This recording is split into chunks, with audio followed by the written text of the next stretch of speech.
ಮೃತ ನೇಕಾರ ಕುಟುಂಬಕ್ಕೆ ಸಾಂತ್ವನ ಹೇಳಿದ ವಿಧಾನ ಪರಿಷತ್ ಸದಸ್ಯರು. ಕೈಗಡ್ನ ಹಾಗೂ ಮಹಿಳಾ ಸಂಘ ಸಾಲಕ್ಕೆ ಬೇಸತ್ತು ಆತ್ಮಹತ್ಯೆ ಮಾಡಿಕೊಂಡ ನೇಕಾರ. ಮೃತ ನೇಕಾರನಿಗೆ ಹೆಂಡತಿ ಮತ್ತು ಇಬ್ಬರು ಹೆಣ್ಮಕ್ಕಳು ಹಾಗೂ ಓರ್ವ ಪುತ್ರನಿದ್ದು, ಇವರ ಕುಟುಂಬಕ್ಕೆ ಭರಿಸಲಾಗದ ದುಃಖ ಆಗಿದೆ. ಬಾಗಲಕೋಟೆ ಜಿಲ್ಲೆಯ ರಬಕವಿ-ಬನಹಟ್ಟಿ ತಾಲೂಕಿನ ಬನಹಟ್ಟಿಯ ಅಶೋಕ್ ಕಾಲನಿ ನಿವಾಸಿ ಇತ್ತೀಚೆಗೆ ಸಾಲಬಾಧೆ ತಾಳಲಾರದೆ ನೇಕಾರ ಸಂಗಮೇಶ ಮುರಗೋಡ ಎಂಬಾತ ನೇಣು ಹಾಕಿಕೊಂಡು ಆತ್ಮಹತ್ಯೆ ಮಾಡಿಕೊಂಡಿದ್ರು.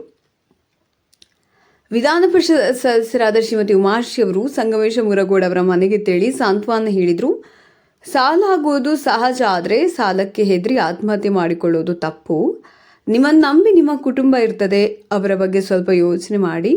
ಇನ್ನೊಮ್ಮೆ ಈ ರೀತಿ ತಪ್ಪುಗಳು ಆಗದಂತೆ ನೋಡಿಕೊಳ್ಳಬೇಕು. ಈ ವಿಷಯದ ಬಗ್ಗೆ ನಾನು ಸಂಬಂಧಪಟ್ಟ ಅಧಿಕಾರಿಗಳು ಹಾಗೂ ಸರ್ಕಾರದ ಜೊತೆ ಮಾತನಾಡಿ ಮೃತ ಕುಟುಂಬಕ್ಕೆ ಪರಿಹಾರ ಕೊಡಿಸುವ ಪ್ರಯತ್ನ ಮಾಡ್ತೇನೆ ಎಂದು ಹೇಳಿದರು. ಇದೇ ಸಂದರ್ಭದಲ್ಲಿ ಕಾಂಗ್ರೆಸ್ ಮುಖಂಡರು ಹಾಗೂ ಹಲವಾರು ನೇಕಾರರಿದ್ದರು. ರಾಜೇಂದ್ರ ಭದ್ರಣ್ಣವರ, ರಾಹುಲ್ ಕಲಾ, ನಶೀಂ ಮೊಕಾಶಿ, ಕುಮಾರ ಬೆಳ್ಳೂರ, ಮಹಿಳೆಯರು, ಹಿರಿಯರು, ಪಕ್ಷದ ಕಾರ್ಯಕರ್ತರು ಉಪಸ್ಥಿತರಿದ್ದರು. ವರದಿ ಮಾಳದುರ್ಗನ್ನವರ, ಜಿರಕು, ಬನಹಟ್ಟಿ.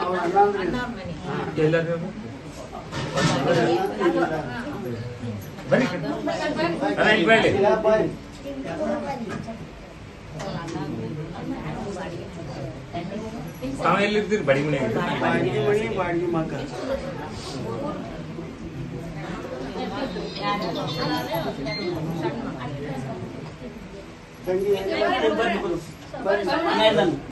ಸಾಕಷ್ಟು ನೇಕಾರ ಹೋರಾಟಗಾರರು ಇದ್ರು, ಸಾಕಷ್ಟು ನೇಕಾರ ಹೋರಾಟಗಾರನ ಮಾಡಿದ್ರು.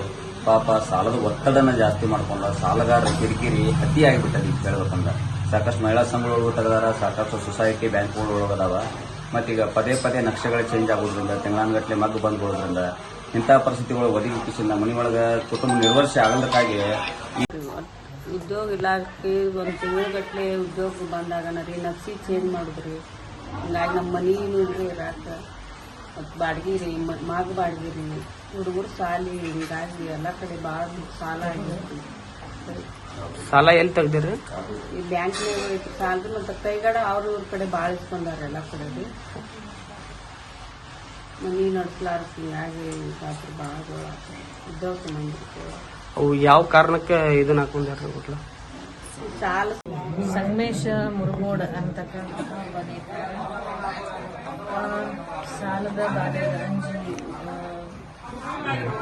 ಆತ್ಮಹತ್ಯೆಯನ್ನು ಮಾಡ್ಕೊಂಡು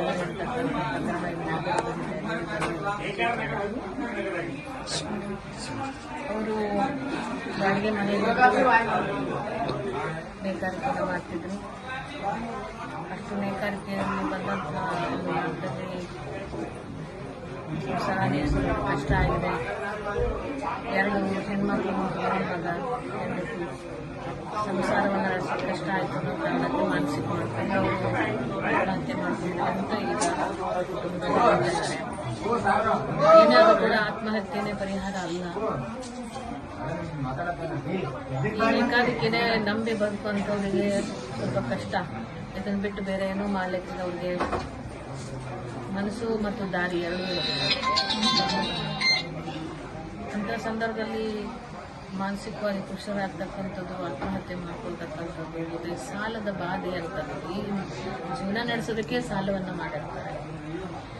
ಈ ಸಾಲವನ್ನು ತೀರ್ಸೋಕ್ಕಾಗದೇ ಇರ್ತಕ್ಕಂಥ ಸಂದರ್ಭ ಬಂದಾಗ ಬದುಕಿಗೆ ಕೈ ಚೆಲ್ಲಿ ಆತ್ಮಹತ್ಯೆಗೆ ಶರಣಾಗ್ತಾರೆ. ಇದು ಬಹಳ ವಿಷಾದನೀಯವಾದಂಥ ಸಂಗತಿ. ನಾನು ಅಧಿಕಾರಿಗಳ ಜೊತೆ ಮಾತಾಡಿದ್ದೇನೆ. ಇವರಿಗೆ ಏನಾದರೂ ಒಂದು ಪರಿಹಾರವನ್ನು ಸರ್ಕಾರದಿಂದ ಕೊಡಬೇಕಾದ್ರೆ ನೀವು ಶಿಫಾರಸು ಮಾಡಿ. ನಾನು